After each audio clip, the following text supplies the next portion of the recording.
नमस्कार, मैं कुमारी श्वेता। आज बात कर रहे हैं अमेरिका से भेजे गए भारतीयों के बारे में।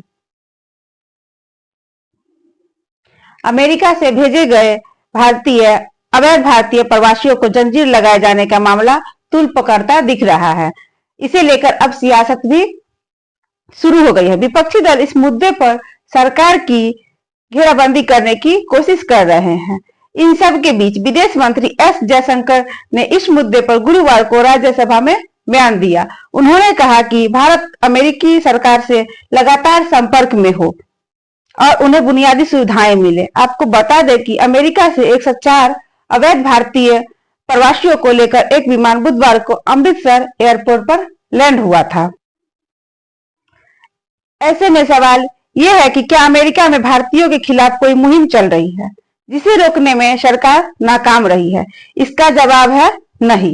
ट्रंप सरकार एक व्यापक नीति के तहत अमेरिका में रह रहे अवैध भारतीयों को उनके देश भेज रही है। ऐसा नहीं है कि सिर्फ भारतीयों को ही निशाना बनाया जा रहा है।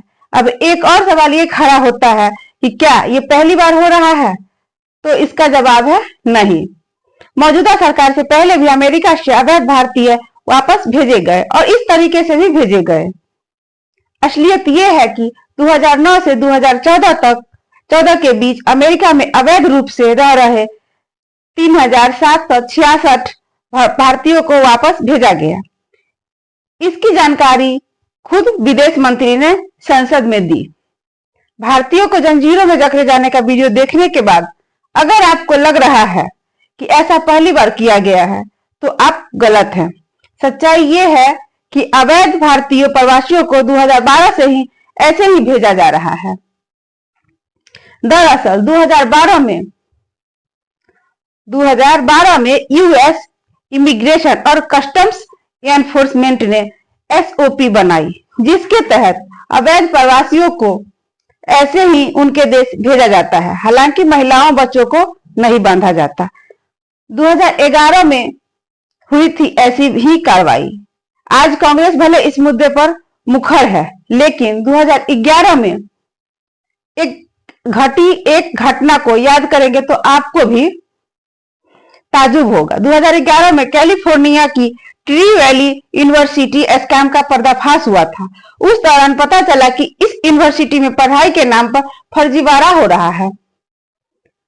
नतीजतन अमेरिकी प्रशासन ने कई भारतीय स्टूडेंट से पूछताछ की, उन्हें हथकड़ियां लगाई और जेल में डाल दिया। कई को तो रेडियो टैग भी लगाया गया। इन स्टूडेंट का करियर खराब हुआ, ये अलग। आरोप है कि तब की कांग्रेस नेतृत्व वाली सरकार ने इन भारतीयों की मदद के लिए कुछ नहीं किया।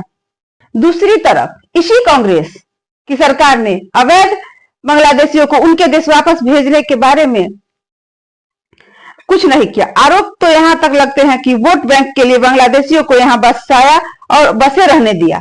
जाहिर है कि इस मामले पर राजनीतिक कर रहे विपक्ष को वापस भेजे जा रहे प्रवासियों को की चिंता कम और अपनी राजनीति चमकाने की फिक्र ज्यादा है।